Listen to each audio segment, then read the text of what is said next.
Muito bem, queridos irmãos, vamos abrir a Bíblia outra vez na epístola que o apóstolo Paulo escreveu aos Efésios, no capítulo 2. Efésios, capítulo 2, a partir do verso 1, vamos ler a palavra de Deus. É bom estar na casa do Senhor nesta noite, podemos aqui aprender um pouco mais da sua palavra. Diz assim: E vos vivificou, estando vós mortos em ofensas e pecados, em que noutro tempo andastes, segundo o curso deste mundo, segundo o príncipe das potestades do ar, do espírito que agora opera nos filhos da desobediência, entre os quais todos nós também antes andávamos nos desejos da nossa carne, fazendo a vontade da carne e dos pensamentos, e éramos, por natureza, filhos da ira, como os outros também. Mas Deus, que é riquíssimo em misericórdia, pelo seu muito amor com que nos amou, estando nós ainda mortos em nossas ofensas, nos vivificou juntamente com Cristo, pela graça sois salvos, e nos ressuscitou juntamente com Ele, e nos fez assentar nos lugares celestiais em Cristo Jesus, para mostrar nos séculos vindouros as abundantes riquezas da sua graça, pela sua benignidade para conosco em Cristo Jesus. Porque pela graça sois salvos por meio da fé, e isso não vem de vós, é dom de Deus. Não vem das obras para que ninguém se glorie, porque somos feitura sua, criados em Cristo Jesus para as boas obras, as quais Deus preparou para que andássemos nelas. Amém. E graças a Deus por sua palavra.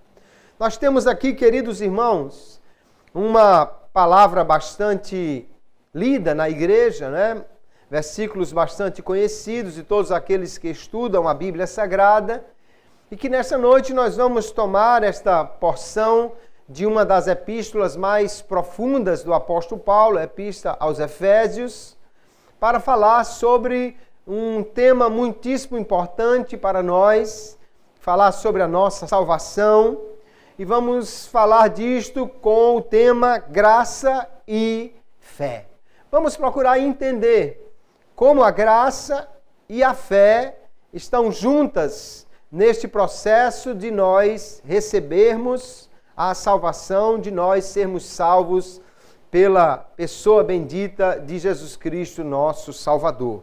Nós já lemos o texto de Efésios aqui, e como acontece em muitas das suas epístolas, em praticamente todas elas, Paulo aborda o assunto da salvação ou da graça de Deus, mostrando que Deus é o autor da salvação para todos os homens. A salvação vem de Deus, é Deus quem proporciona esta graça, esta bênção. É Deus quem toma a iniciativa para salvar o homem. É Ele que providencia todos os meios necessários para a salvação. Não é o homem que busca a salvação, é Deus quem a oferece. Não é o homem que toma a iniciativa para buscar salvar-se, mas é Deus que vai ao encontro do homem e lhe oferece a salvação. Assim nós vemos que nós somos salvos porque Deus nos alcançou com sua graça. Deus nos alcançou com esta expressão do seu amor. Paulo, no texto que lemos aqui, vai falar do amor, da bondade, da misericórdia e da graça de Deus. São todas expressões do amor de Deus para conosco. Pelo seu amor é que Deus se moveu em nossa direção e nos alcançou com esta graça. Providenciou a remissão dos nossos pecados pela obra expiatória de Cristo. Se Deus não tivesse se movido em graça para conosco, se Cristo não tivesse morrido na cruz, nenhuma salvação seria possível. Mas nós vamos ver que também nós somos salvos porque depositamos a nossa fé em Cristo, porque cremos nele como nosso Salvador. Também, se não crer em Cristo, ninguém pode ser salvo. Nós vamos ver que a fé é indispensável também mas ela só existe no coração de cada homem porque o Espírito Santo é quem nos traz esta capacidade para crer. Assim nós vemos que tudo vem de Deus, mas ao mesmo tempo nós vemos que a salvação é pela graça, por um lado, e pela fé, por outro lado. Hoje nós vamos procurar entender, então, um pouco melhor esta relação entre a oferta da salvação pela graça e o recebimento dela pela fé, para vermos como o Espírito Santo age, como Deus em sua graça age por nós e em nós, para que nós possamos ser salvos em Jesus Cristo, nosso Senhor. Nós já lemos o texto aqui de Efésios. Ele diz claramente que nós estávamos mortos em nossos pecados. E diz que nós fomos alcançados pela graça de Deus. No verso 8 ele diz, porque pela graça sois salvos por meio da fé. E isto tudo não vem de vós, é dom de Deus. A salvação é dom de Deus. A graça é um dom de Deus. A fé também, num certo sentido, é um dom de Deus. Também é proporcionada por Deus. Assim nós precisamos entender, então, como a graça e a fé vão trabalhar juntas, para que nós possamos, da parte de Deus, receber esta salvação e tão somente apresentarmos uma mão estendida, vazia, para receber aquilo que de graça Ele nos oferece. Primeiro vamos entender um pouco melhor sobre a graça de Deus. A graça, queridos, é um favor imerecido, algo que Deus faz que nós não merecemos e que Ele dá livremente a todos os homens. A graça não é porque Deus tinha necessidade de mostrar alguma coisa ou de mostrar amor ou graça. Deus é livre para mostrar a sua graça, embora o amor seja próprio da sua natureza. Então Deus sempre age em amor. A graça é esse favor imerecido, e que nós temos aqui uma definição do teólogo holandês Jacob Arminio. Ele diz que a graça é a disposição divina de transmitir o seu próprio bem e amar as criaturas, não por mérito ou dívida. Ou seja, não há nada nas criaturas que as qualifique para isso, nem porque Deus devesse graça a qualquer criatura, nem que isso possa acrescentar qualquer coisa ao próprio Deus. Deus não é beneficiado por sua graça, porque a graça é em benefício do outro. Ele diz, mas para que possa ir bem àquele a quem o bem é concedido e que é amado. Então Deus tem essa disposição ativa, amorosa, de ir ao encontro das criaturas, de amá-las, de conceder-lhes sua graça, seu bem, embora elas não mereçam, nem Ele tenha obrigação, nem nenhuma dívida para com elas com respeito a isso, mas simplesmente porque Ele é amor e quer alcançar as suas criaturas com graça. Nós vemos que nesse nosso entendimento acerca da doutrina da salvação, a graça de Deus sempre visa a salvação de todos os homens. Há alguns teólogos que acreditam que a graça divina ela é expressa numa forma comum, que alcança todos os homens, mas que não visa a salvação deles. E que há uma graça especial que é direcionada apenas aos eleitos e que, portanto, vai levá-los à salvação. Normalmente, aqueles que seguem a doutrina chamada calvinista vão pensar dessa forma. Mas nós não pensamos assim. A doutrina arminiana, como nós espousamos, ela diz que a graça divina é o favor de Deus que visa salvar todos os homens. Porque não há bem maior do que a salvação. O próprio Jesus disse, o Senhor falou, não adianta o homem ganhar o mundo inteiro se perder a sua alma. Qualquer bem que Deus desse ao homem e não desse a salvação, estaria negando aquilo que de fato era o maior bem aos homens. Nós vemos, entretanto, que esta graça, ela tem operações distintas. E Armínio diz, a graça é uma só em essência, mas varia em seu modo, uma no princípio e no fim, mas variada em seu progresso. E nós vamos ver exatamente que a graça de Deus, ela vai tendo operações diferentes, à medida que o homem vai abraçando esta graça, vai aceitando e não resistindo à ação do Espírito Santo, mais graça de Deus vem para ele, conforme nós vamos ver nas Sagradas Escrituras. A graça de Deus, no entendimento nosso, ela é estritamente necessária para a salvação. Paulo vai dizer aqui que nós estávamos mortos em ofensas e pecados, que nós andávamos segundo o curso desse mundo, que nós andávamos nos desejos da carne, que a nossa vontade era a vontade da carne, que nós éramos filhos da ira. Nesse estado, após a queda, o homem não tinha condição de fazer o bem, de agradar a Deus, nem mesmo de buscar a salvação. Quando o homem caiu no pecado, ele perde essa liberdade de fazer o bem. Ele só tem agora a liberdade de fazer o mal. Ele tem liberdade de escolher muitas coisas, mas não tem mais a capacidade de buscar a Deus ou de agradar a Deus com a sua vida. Porque ele perdeu a comunhão com Deus, a comunhão com o Espírito Santo quando ele pecou. Então, para que o homem seja salvo, é absolutamente necessária a graça divina. Deus tem que se mover em direção ao homem para que ele seja salvo. Já lemos aqui em Efésios 2:8, pela graça sois salvos, por meio da fé. Isso não vem de vós, é dom de Deus. É Deus quem toma a iniciativa. Nós vemos em Tito, capítulo 2, verso 11, o apóstolo Paulo dizer ainda, porque a graça de Deus se há manifestado, trazendo salvação a todos os homens. É a graça de Deus que proporciona esta salvação e ela o faz para toda a humanidade. Ainda Romanos, capítulo 11, o verso 6, o apóstolo vai dizer, mas se é por graça, já não é pelas obras. De outra maneira, a graça já não é graça. Se o homem tivesse que fazer alguma coisa, e se ele pudesse fazer alguma coisa para se salvar, então a salvação seria por obras. Mas como ele não pode fazer nada, Deus tem que fazer tudo o que é necessário, então este homem só pode ser salvo pela graça de Deus. Ele simplesmente não tem a capacidade de desejar ir a Deus, de ir realmente a Deus, ou de fazer alguma coisa para se salvar. E isso é maravilhoso, amados irmãos.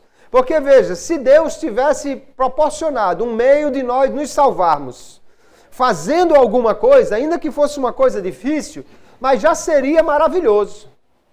Já seria maravilhoso. Porque o simples fato de ter uma saída, de ter uma escapatória do inferno, de ter um meio de voltar a ter comunhão com Deus, já seria bom. Mas Deus deu a lei e os homens não conseguiam cumprir essa lei de forma nenhuma. Para ficar bem claro que os homens não podiam realmente se salvar. Então a graça de Deus se manifesta em Cristo Jesus e agora o homem é salvo tão somente pela graça divina e não pelas obras da lei, pela fé e não pelas obras. Assim é a salvação como Deus nos oferece. Armínio diz que o livre-arbítrio, capacidade do homem de fazer as suas escolhas, ele é incapaz, no homem caído, de iniciar ou aperfeiçoar qualquer bem verdadeiro ou espiritual sem a graça. A graça, então, é simples e absolutamente necessária para que haja transformação no homem, para que ele seja liberto da vontade do inimigo, para que a sua vontade que está aprisionada ao pecado, o seu entendimento que está obscurecido pelo pecado, seja então transformado pela graça, liberto por ela, para que ele possa então buscar a Deus, ouvir a Deus, para que ele possa desejar o bem, para que ele possa alcançar a salvação. E aí nós vamos ver que dentro desse pensamento arminiano, a graça divina, ela é dividida em duas classes, podemos dizer assim. Dois estágios diferentes, duas operações distintas ou em tempos distintos desta graça. Há aquela graça que vem ao homem antes que ele possa crer, antes que ele possa exercer a fé. E essa graça, Armínio chama de graça preveniente, ou uma graça que é precedente, que vem antes da salvação, uma graça capacitadora para que o homem possa crer. E depois que o homem é alcançado por essa graça, e ele não resiste a ela, aí vem a graça chamada subsequente, que é uma graça que vai cooperar com o homem, ou seja, ajudá-lo nesta caminhada de fé e que vai realmente trazê-lo à salvação. Então, graça preveniente e graça subsequente são dois estágios aí da graça que nós vemos, mas isso não foi inventado pelo arminianismo. Essa era a doutrina que já era apresentada pelos pais da igreja.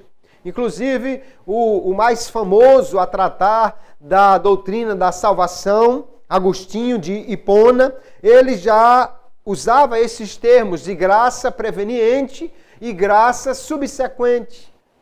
E nós vamos ver também que no concílio de Orange, na França, que foi realizado o segundo concílio em 529, houve um primeiro concílio em 441. Nesse segundo concílio, as doutrinas de Pelágio, que era um monge que dizia que o homem podia ser salvo sem a necessidade da graça de Deus, essa doutrina foi condenada. Também havia uma doutrina que dizia que o homem precisava da graça de Deus, mas ele tomava a iniciativa. Você fazia o que podia e depois Deus vinha ao seu encontro com graça. Mas o primeiro passo era do homem. Essa doutrina também foi condenada no concílio de Orange.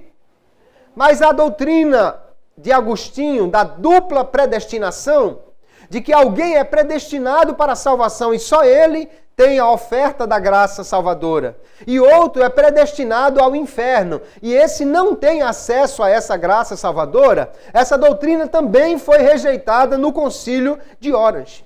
A igreja não aceitou esta ideia, ela continuava com a ideia defendida pelos pais que o homem não toma a iniciativa da salvação, quem toma essa iniciativa é Deus.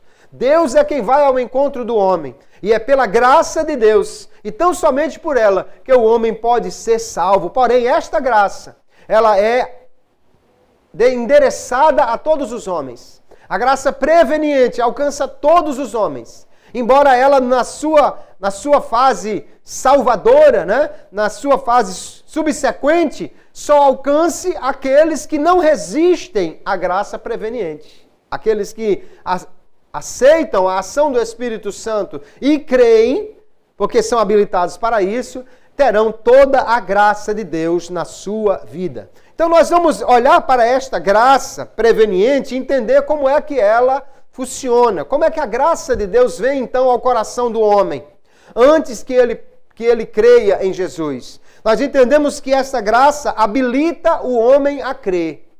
É ela quem convence o homem, é ela quem abre o coração, é ela quem prepara, é ela quem capacita o homem.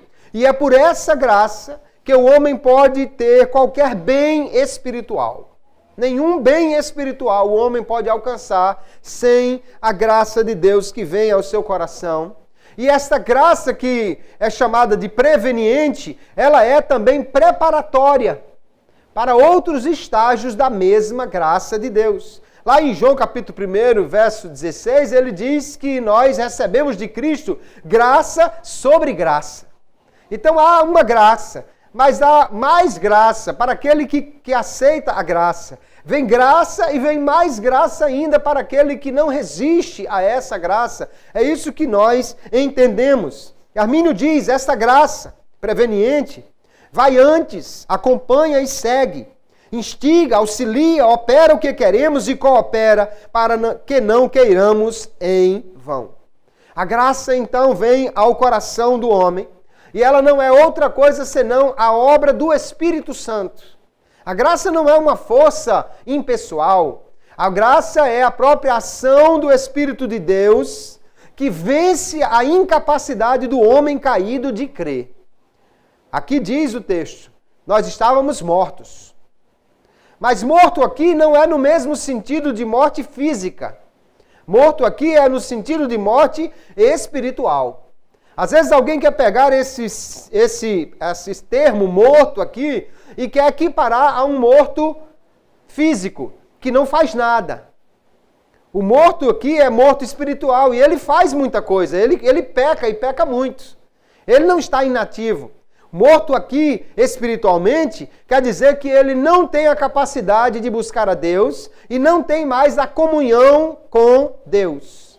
Mas Deus pode vencer essa distância entre o homem e falar a ele. Quando Adão pecou, ele morreu espiritualmente. Mas Deus vai ao encontro de Adão e fala com ele.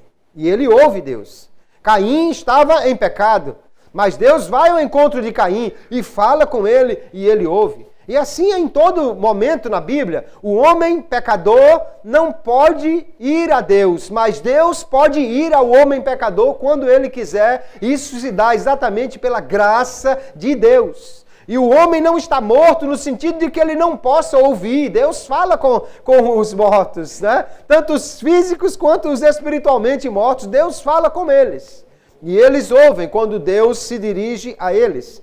Então o Espírito de Deus alcança este homem que estava morto, ou seja, que não tinha capacidade de ter comunhão com Deus, e trabalha no seu coração para que ele possa desejar qualquer bem espiritual, para que ele possa crer em Jesus. Como age o Espírito de Deus? Em primeiro lugar, Jesus disse que ele iria convencer os homens. João capítulo 16, veja do verso 7 em diante, ele diz: Todavia, digo-vos a verdade, que vos convém que eu vá. Porque se eu não for, o Consolador não virá a vós. Mas se eu for, enviar-vos-ei. E quando ele vier, convencerá o mundo do pecado e da justiça e do juízo. Do pecado porque não creem em mim. Jesus disse: eu tenho que ir para que o Espírito Santo possa vir, para que iniciasse essa nova fase, vamos dizer assim, do tratamento de Deus com os homens. Mas ele diz, quando o Consolador vier, ele convencerá o mundo do pecado. Do pecado porque não crê em mim.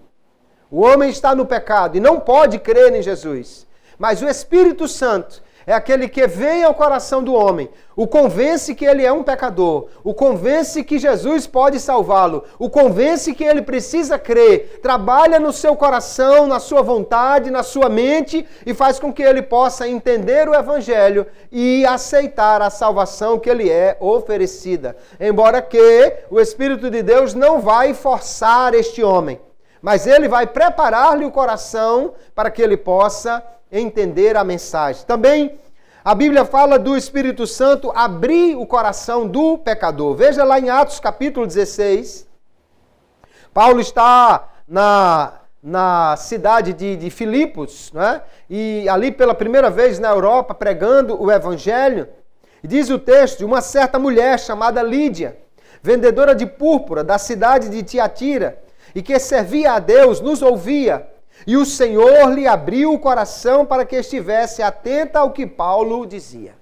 Foi o Espírito de Deus quem tocou no coração de Lídia para que ela desse atenção à palavra, para que ela compreendesse o que estava sendo pregada e pudesse então receber aquela mensagem e crer, porque a mensagem do Evangelho é que gera a fé no coração do homem. O Espírito Santo então faz isso, irmãos. Convence, abre o coração, abre o entendimento, ilumina o entendimento. Segundo Coríntios capítulo 4, o apóstolo Paulo vai dizer que o Deus deste mundo, o Deus deste século, cegou o entendimento dos descrentes, para que não lhes resplandeça a luz do Evangelho da glória de Cristo, o qual é a imagem de Deus. O inimigo, que é o grande promotor do pecado, né, faz com que o homem, pecando, não possa ter a luz do Evangelho sobre ele não compreende o Evangelho. Mas ele diz, porque Deus que disse, das trevas resplandeça a luz, ele mesmo resplandeceu em nosso coração para a iluminação do conhecimento da glória de Deus na face de Jesus Cristo. Aquilo que antes nós não podíamos ver, a glória de Cristo, a glória de Deus em Cristo, que é a imagem de Deus, a luz do Evangelho, nós não podíamos entender porque o entendimento estava cego pela ação do inimigo e pelo pecado que embotava os sentimentos espirituais e deixava o homem completamente afastado de Deus. Agora diz o texto que Deus, que é aquele que das trevas faz resplandecer a luz, resplandeceu no nosso coração, abriu-nos o entendimento e nós podemos compreender o Evangelho e abraçar a salvação que nos foi oferecida. Glória a Deus por sua maravilhosa graça.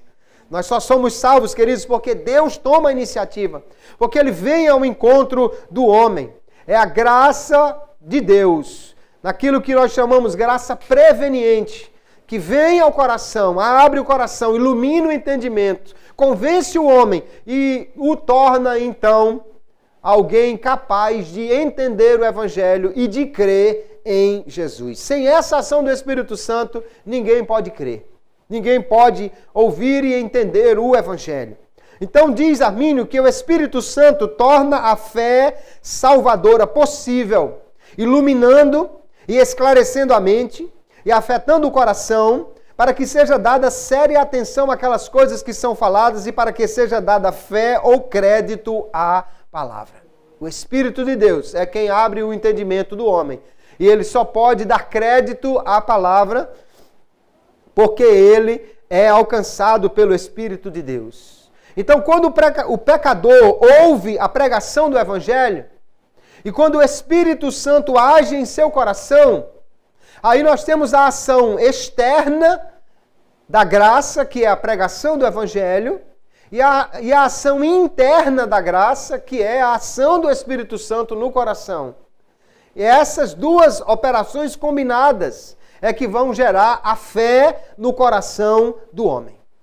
A pregação sozinha não seria suficiente. Embora a palavra de Deus seja poderosa, mas o homem não tem a capacidade de crer sem o Espírito Santo lhe iluminar o entendimento. Mas quando a pregação vem e o Espírito Santo ilumina o entendimento, quando alguém tem contato com a palavra, pode ser uma pregação, pode ser a leitura, pode ser um cântico, mas quando alguém tem contato com o Evangelho, com a mensagem de Deus, e o Espírito de Deus abre-lhe o entendimento, então agora vem a fé ao seu coração, ou seja, ele agora pode crer, ele agora está habilitado para crer. Romanos capítulo 10, o verso 17, o apóstolo Paulo vinha dizendo: como crerão naquele que não ouviram? Como ouvirão se não há quem pregue? Como pregarão se não forem enviados? E ele diz no verso 17, de sorte que a fé é pelo ouvir, e o ouvir pela palavra de Deus, ou pela pregação da palavra de Deus.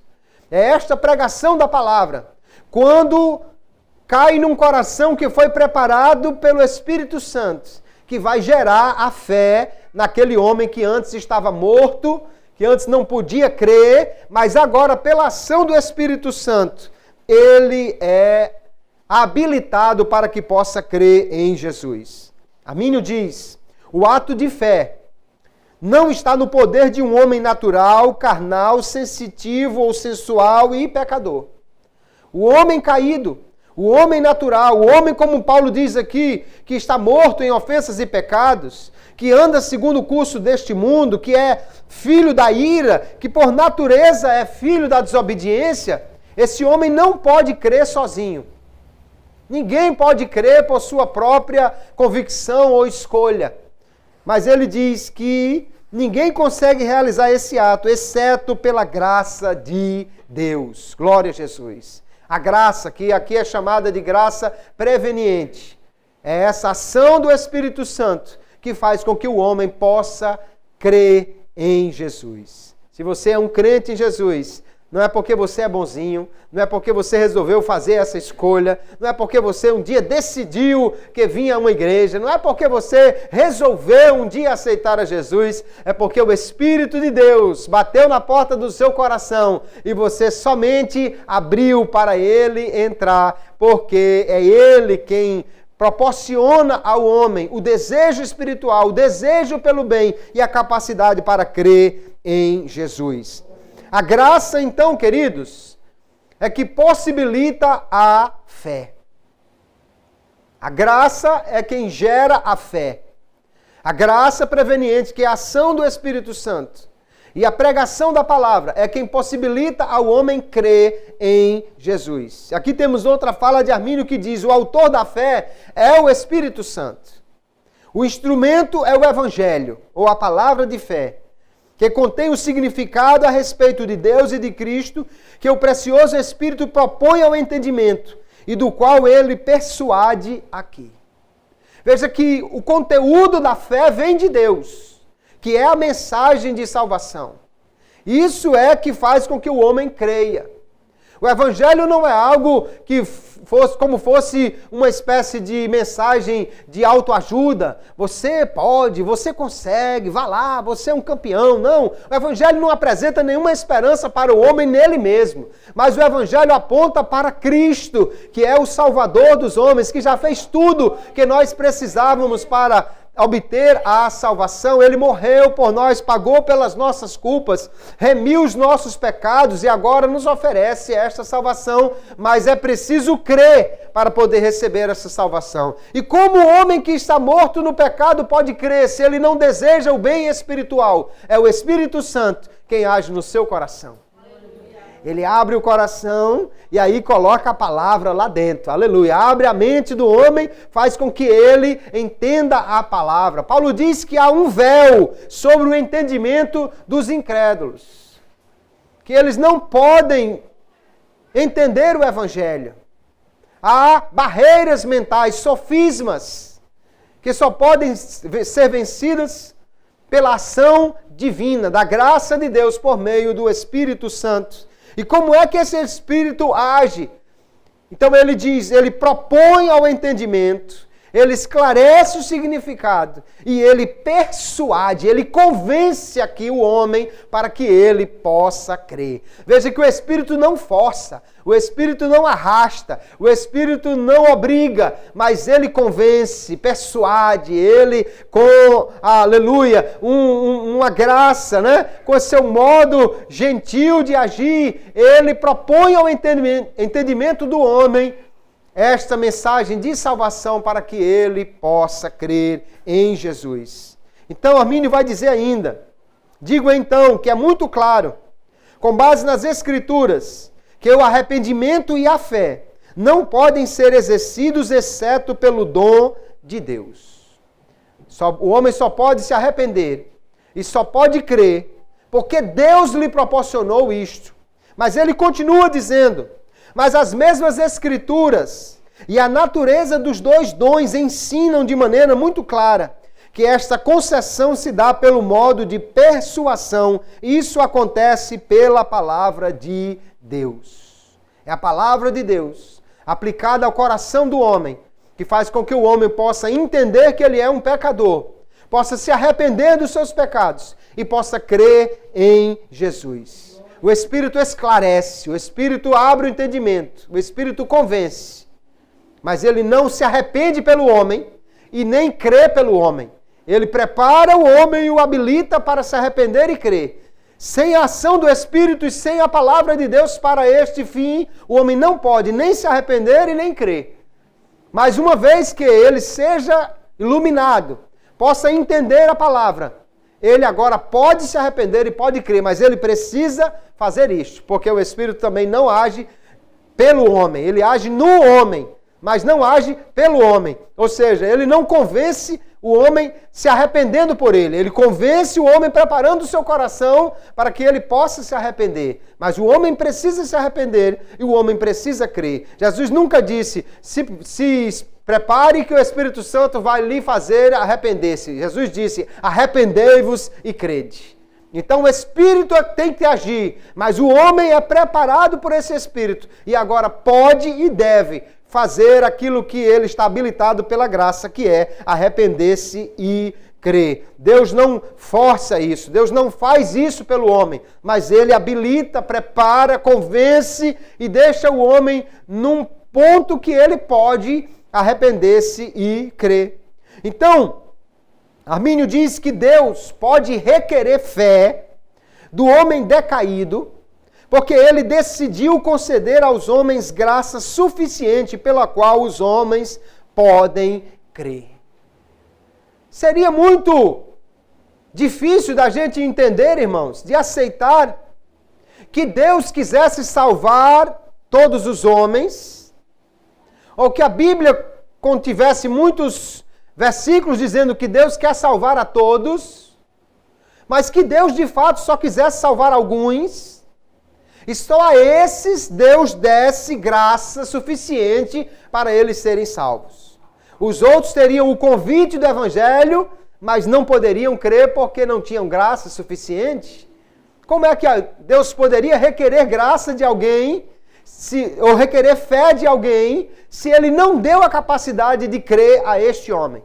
Nós cremos que todo homem pode crer, porque cremos que Deus, em sua graça, Ele estendeu a mão a todos os homens para tirá-los das trevas e levá-los para a sua maravilhosa luz. Aleluia. Entendemos como Armínio que Deus deu graça a todos os homens.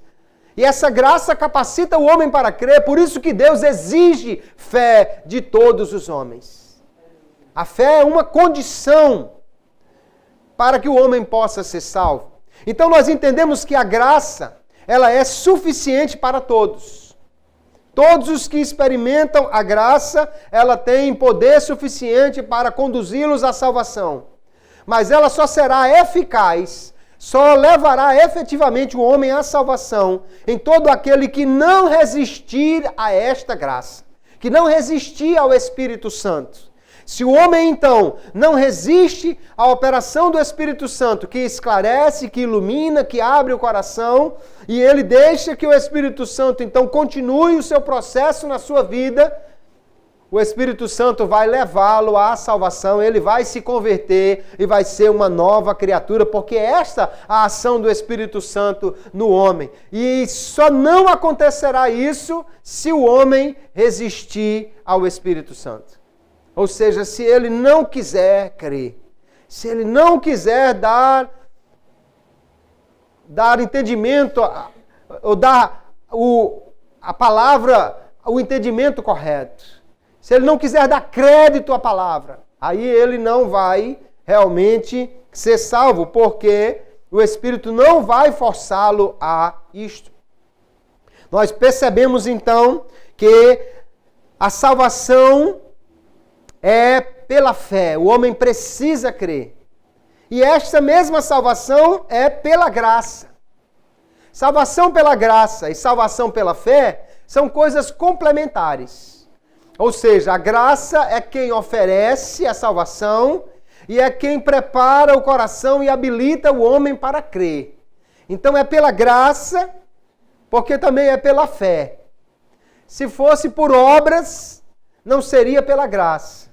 É pela fé exatamente porque é pela graça. Ou seja, você não conquista a salvação, mas é preciso crer também para poder alcançá-la. A fé salvadora, ela vem através da ação do Espírito Santo no coração do homem que não resiste à sua ação. Isso não tem mérito nenhum ao crente. Alguém diz, então se o homem precisa crer, então é salvação pelas obras, ele precisa fazer alguma coisa. Não, mas ter fé não é fazer alguma coisa. Ter fé é exatamente crer que eu não posso fazer nada, mas confiar que Jesus já fez tudo por mim e entregar a Ele a minha vida para ser salvo. Aleluia. E eu não tenho mérito nenhum em crer, porque eu só posso crer por causa da graça de Deus, pelo Espírito Santo ter aberto o meu coração para crer. Ter fé, então, é estender uma mão vazia. Mas é preciso estender essa mão. Não para ofertar alguma coisa a Deus, não para merecer, mas para receber. Porque quando eu estendo a mão, eu estou dizendo que confio em Jesus como meu Salvador, que eu creio que Ele pode me salvar, que eu recebo a oferta de salvação que de graça Ele me oferece. O apóstolo Paulo, escrevendo aos Romanos, capítulo 4, ele diz assim no verso 5, ele está falando sobre Abraão ter sido salvo ou justificado pela fé e não pelas obras. E ele diz, aquele que trabalha, o que ele vai receber não é uma dádiva, mas é uma dívida. Se alguém trabalhou, trabalhou o mês todinho para você. No final do mês, você deve a ele o salário. Não é um favor que você está fazendo a ele de pagar o salário no final do mês. Você deve a ele porque ele trabalhou. Tem gente que não entende e não paga, mas aí é outro detalhe, né? Mas é preciso entender que, uma vez que ele trabalhou, ele tem agora o direito. É uma dívida, não é uma dádiva, não é um favor. Mas ele continua no verso 5. Mas para quem não trabalha, porém crê naquele que justifica o ímpio, a sua fé lhe é atribuída como justiça. No verso 16, essa é a razão porque provém da fé, para que seja segundo a graça. Aleluia. Se eu tivesse que fazer alguma coisa para merecer, então seria por obras. Mas a fé não é igual a obras. Crer não é igual a fazer alguma coisa para merecer. Crer é exatamente entender que eu não fiz nada, que eu não mereço, mas eu creio naquele que justifica. Eu recebo a oferta de salvação, crendo que Jesus já fez o que era necessário por mim. E aí então, essa fé me é atribuída como justiça, ou seja, eu alcançarei a justificação por meio desta fé. Glória seja dada ao nome do Senhor por nos proporcionar salvação desta maneira, queridos. Porque se fosse por obras, então muita gente não ia poder ser salvo. Se tivesse que pagar para ser salvo, os pobres não seriam salvos. Se tivesse que correr, subir numa árvore, alcançar uma barreira, os que têm deficiência física não poderiam ser salvos. Se tivesse que levantar um peso, fazer alguma coisa, os que tivessem problema de coluna, os velhinhos não podiam ser salvos. Os que tivessem acamados não podiam ser salvos. Mas Deus só exigiu uma coisa: fé. Então o pobre pode ter fé, o rico pode ter fé, o fortão pode ter fé, o fraquinho pode ter fé, o que está com muita saúde pode ter fé, o que está acamado lá no hospital também pode ter fé, o grande, o pequeno, o novo, o velho, todos podem crer, porque a fé alcança a todos essa possibilidade de crer, uma vez que a graça de Deus e o Espírito Santo agem no coração de todo o homem. Mas agora que o Espírito iluminou e trouxe o entendimento, o homem precisa crer. Deus não crê pelo homem, mas Ele capacita o homem a crer nele através dos meios que Ele proporcionou aqui pelo Espírito Santo e pela palavra que é trazida ao coração. Ela pode ser resistida. O Espírito Santo age nos corações. Essa primeira ação dele para convencer o homem, ela é irresistível. Ou seja, o homem não pode dizer, não, o Espírito Santo nunca vai nem chegar perto de mim. Não, ele chega ao coração de todo homem. E trabalha nele pela graça, a graça preveniente.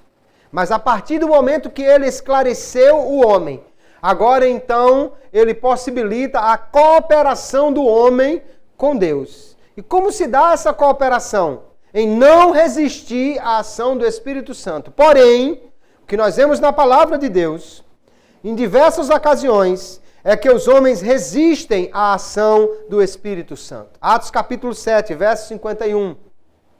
Estevão está lá pregando e ele diz: homens teimosos e incircuncisos de coração e de ouvidos.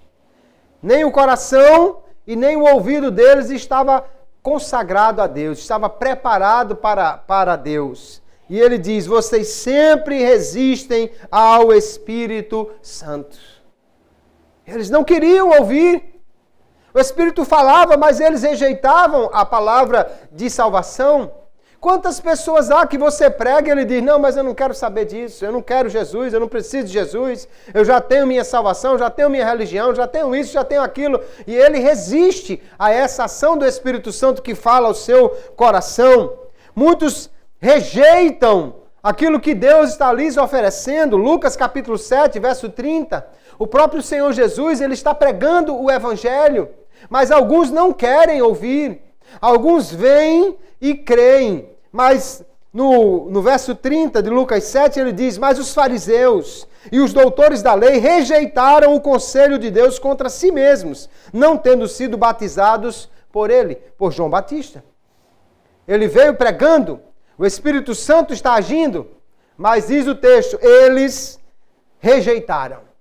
Rejeitaram a palavra de Deus, rejeitaram a oferta de Deus, rejeitaram o conselho de Deus contra eles mesmos. Eles não quiseram aceitar o que lhe estava sendo oferecido. Neemias capítulo 9, verso 30. Veja que desde o Antigo Testamento, o homem resiste a essa ação do Espírito Santo que vem através da pregação da mensagem de Deus. Porém, diz o texto de Neemias 9:30, estendeste a tua benignidade sobre eles por muitos anos e protestastes contra eles pelo teu Espírito, pelo ministério dos teus profetas. Porém, eles não deram ouvidos, pelo que os entregaste na mão dos povos das terras. Veja que desde o Antigo Testamento, alguém só podia crer na palavra dos profetas, porque o Espírito de Deus já agia nos corações. A palavra nunca ela é pregada sozinha. O Senhor disse por meio do profeta Isaías que a palavra não voltaria vazia. Mas a palavra não volta vazia porque o Espírito Santo é quem leva esta palavra e aplica no coração. Desde aqui o Antigo Testamento, os homens rejeitaram o Espírito Santo, não deram ouvidos ao que ele falava por meio dos profetas. E ainda hoje continuam muitos homens rejeitando o Espírito de Deus. Isaías 63, verso 10, ele diz, mas eles foram rebeldes e contristaram o seu Espírito Santo, pelo que se lhes tornou inimigo e ele mesmo pelejou contra eles. Eles se tornaram inimigos de Deus. Por quê? Porque rejeitaram o Espírito Santo. Porque foram rebeldes contra ele. Rebeldes aqui não é apenas alguém que disse, não, eu vou ver, vou pensar, depois eu digo. Não, é alguém que foi contra realmente. Que rejeitou totalmente. Que foi contrário totalmente à ação do Espírito Santo. Rebelde. E isso entristeceu o Espírito Santo. Então Deus se tornou opositor deles, porque eles rejeitaram o seu Espírito Santo. A Bíblia mostra, queridos, infelizmente, muitos exemplos de pessoas que desprezaram a graça de Deus e que se rebelaram contra o Senhor. Muitas vezes esta mensagem é pregada e as pessoas simplesmente não querem ouvir. Jeremias 32, verso 35, o Senhor fala por meio do profeta, o povo de Israel, eles edificaram os altos de Baal, os ídolos a Baal, que estão no vale do filho de Inom, para fazerem passar seus filhos e suas filhas pelo fogo a Moloque, o que nunca lhes ordenei, nem subiu ao meu coração que fizessem tal abominação para fazerem pecar a Judá. Veja que aqui fica bem claro que não foi Deus que determinou que eles pecassem, não foi Deus que decretou que eles pecassem. Deus diz, nunca subiu ao meu coração, eu nunca ordenei isso, mas eles foram rebeldes e pecaram contra o Senhor, rejeitando a sua graça. Isaías capítulo 5, um texto que nos deixa realmente assombrados, porque Deus compara Israel com uma vinha que o próprio Deus plantou. E Deus diz, capítulo 5, verso 4 do profeta Isaías, que mais se podia fazer a minha vinha que eu lhe não tenha feito? E como, esperando eu que desse uvas boas, veio a produzir uvas bravas. Deus investiu ali em Israel, o Espírito de Deus trabalhou neles. O Senhor lhes deu a palavra, o Senhor fez milagres, o Senhor fez coisas extraordinárias.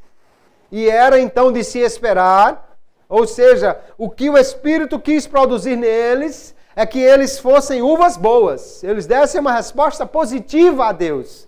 Mas Deus diz, o que mais eu podia ter feito?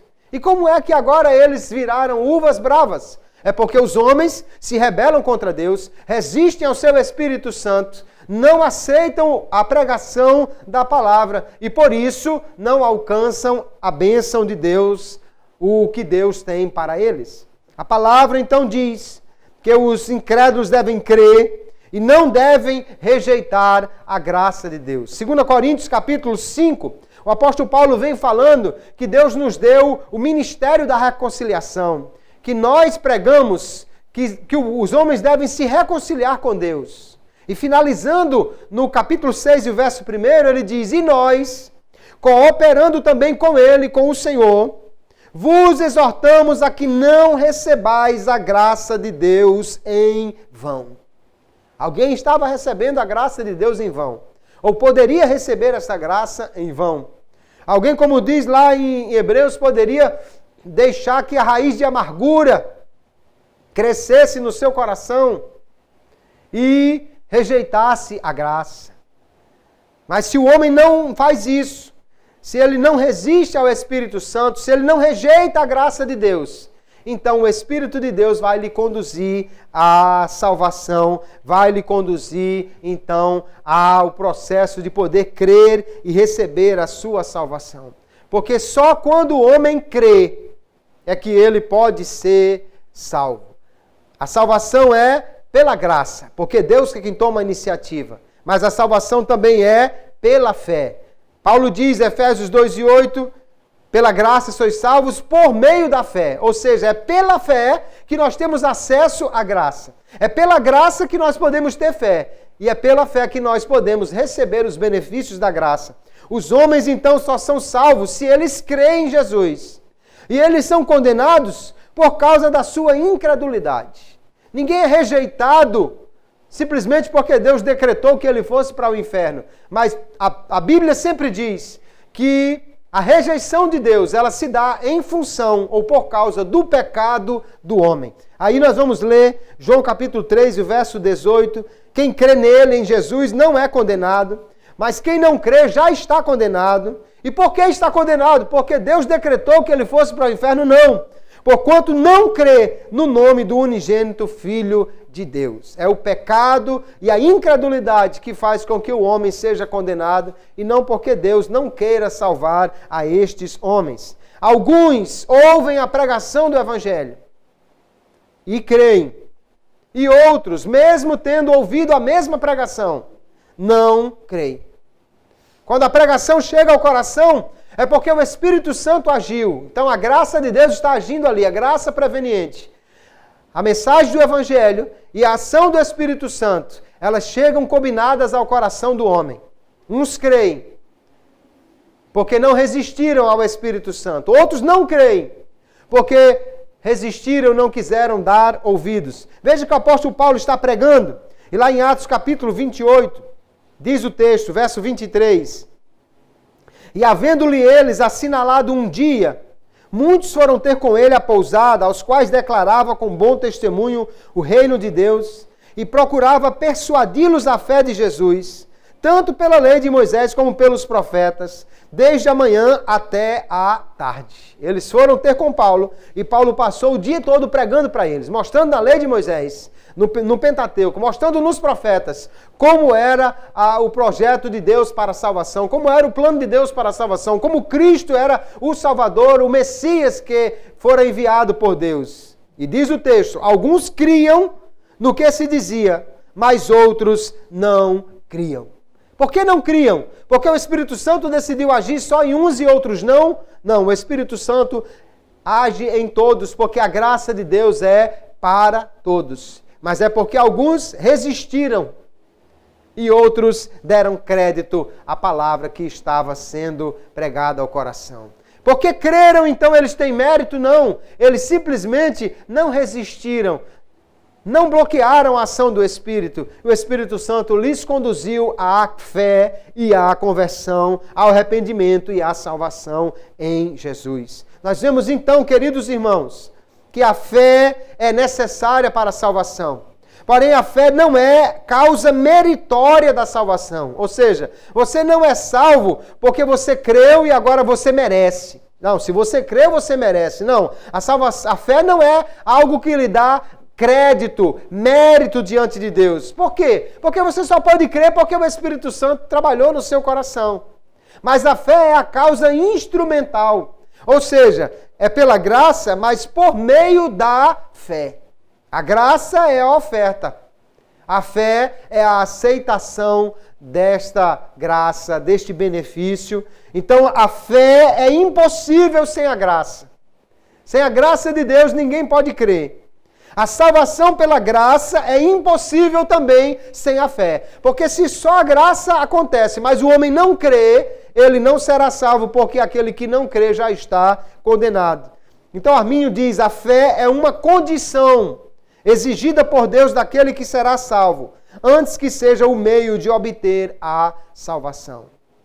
É uma condição porque Deus decidiu salvar apenas aqueles que creem.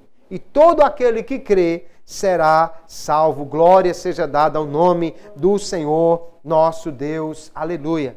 Quando o homem, então, não resiste à ação do Espírito Santo, aquela graça que nós chamamos de graça preveniente, que abriu o coração, que convenceu o homem, que gerou nele fé. Agora o homem abre a porta para o Espírito Santo.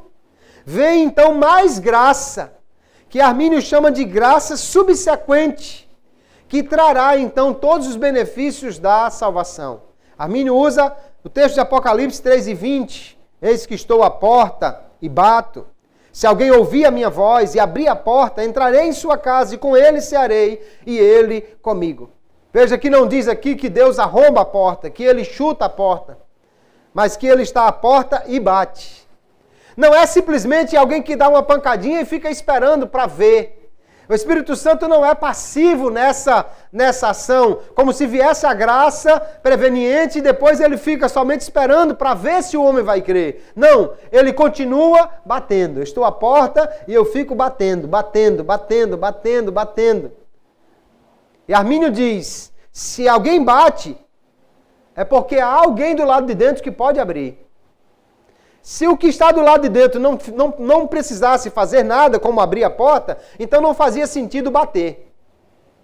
Se você souber que dentro de casa tem alguém que está amarrado, não adianta ficar batendo na porta. Ele não pode abrir. Se você bate na porta é porque você sabe que ele pode abrir. E por que é que o homem pode abrir? Porque o Espírito Santo já chegou primeiro e trabalhou no seu coração. Quando ele abre a porta, então agora mais graça de Deus virá para ele, porque depois de salvo, queridos irmãos, nós ainda precisamos o tempo todo da graça de Deus. Mesmo o homem regenerado só pode ficar de pé, só pode prosseguir em buscar a Deus por causa da graça divina. Armínio diz, desta maneira, atribua a graça o início, a continuidade e a consumação de todo o bem, de tal forma que sem a sua influência, a influência da graça, o homem, mesmo já estando regenerado, não pode conceber, nem fazer bem algum, nem resistir a qualquer tentação do mal, sem esta graça emocionante e preventiva que coopera com o homem. Glória a Deus por sua maravilhosa graça. Sabe por que você está de pé? Por causa da graça de Deus. Sabe aquela tentação que você resistiu? Foi a graça de Deus no seu coração. Sabe por que você continua firme, apesar das investidas do inimigo e das dificuldades? Porque a graça de Deus não falta àquele que não resiste ao Espírito Santo. Por que é que alguém se afasta de Deus e até perde a sua salvação? Porque resiste ao Espírito Santo. Porque não quer mais crer no Espírito Santo, porque não quer mais aceitar o trabalhar do Espírito Santo, da graça de Deus no seu coração. Mas qualquer que mantiver essa sua vontade de deixar que o Espírito Santo trabalhe no seu coração, que é gerada pelo próprio Espírito, esta vontade, ele manterá a sua fé, e se mantiver a sua fé, jamais perderá a sua salvação. A graça, nós cremos, queridos, que ela então alcança todos os homens. Eu gosto aqui de uma frase de John Wesley, que ele diz, não há desculpas para aqueles que continuam em pecado, pois não há nenhuma pessoa que esteja em um mero estado natural. Não há ser humano, a menos que haja apagado o Espírito, que tenha bloqueado totalmente o Espírito na sua vida, que esteja completamente privado da graça de Deus. Todos os homens têm a graça de Deus agindo no seu coração. E ele conclui dizendo, nenhum ser humano peca porque não tem graça, mas porque não usa a graça que tem. A graça de Deus vai trabalhar no coração de todo homem. Se você cair em pecado, você não tem desculpa. Se eu pecar e me afastar de Deus, não tenho desculpa. Ah, não, é porque eu não tive forças. Não, a graça é suficiente para nos dar a força de que precisamos para resistir. Então, se não me falta força, eu vou buscá-la em Deus. Se eu não sou forte, mas eu vou fortificar-me em Deus, porque a graça divina nos dá esta força. O Espírito de Deus é poderoso para nos capacitar para resistir ao mal. Se alguém peca, é porque resistiu, o Espírito falou e ele insistiu, porque o homem gosta de pecar e insiste então em se aproximar do pecado, em ceder à tentação, por não dar ouvidos à voz do Espírito Santo. O que nós vemos na Bíblia Sagrada, queridos, é que Deus quer salvar todos os homens. E Deus chama todos os homens a crer. Jesus lá em Jerusalém disse: vinde a mim todos que estáis cansados e oprimidos, e eu vos aliviarei. Na parábola que Jesus fala sobre o convite para as bodas do rei, até aqueles que não vieram são convidados. Todos são convidados. Alguns não querem vir, mas todos são convidados para a festa. Apocalipse capítulo 22. O Espírito e a noiva dizem: vem. E quem quiser, venha e receba de graça da água da vida. Este convite é universal para todos os homens. E o chamado é universal porque a graça salvadora é oferecida a todos. Tito 2:11, a graça de Deus há de se manifestar, trazendo salvação a todos os homens. 1 Timóteo 2:4, ele diz que Deus quer salvar todos os homens. É o salvador de todos os homens, principalmente ou especialmente dos fiéis. 2 de Pedro 3:9, ele diz que Deus não quer que nenhum se perca, mas que todos sejam salvos, todos venham a arrepender-se. A salvação é oferecida a todos porque a graça de Deus, ela é oferecida a todos os homens. Por essa graça, todo homem pode ser salvo, mas ele também precisa crer, porque a salvação é pela graça, mas mediante a fé. E assim nós vemos a salvação ser oferecida ao homem. Como é que nós somos salvos? Nós somos salvos pela graça. Ou seja, não é por obras, nem por mérito pessoal. Eu e você não fomos salvos porque somos bonzinhos. Porque nós decidimos um dia vir à igreja. Não, se um dia você levantou em sua casa e disse: sabe uma coisa, eu vou ser crente hoje, foi o Espírito de Deus que impulsionou você para isso. Aleluia. Se você ia passando em frente à igreja e disse: eu vou entrar aqui hoje, não foi a sua escolha individual, porque você, como pecador, jamais viria para uma igreja. Seu desejo era ir para um bar, ir para uma boate, para outro lugar. Mas o Espírito de Deus lhe chamou, lhe atraiu, abriu seu coração, falou, aleluia, forte, e você resolveu entrar na igreja, ouviu o Evangelho, a palavra caiu no coração que creu, porque foi preparado pelo Espírito para isso, e você aceitou a Jesus. Então a salvação é pela graça. E ela também é pela fé em Cristo.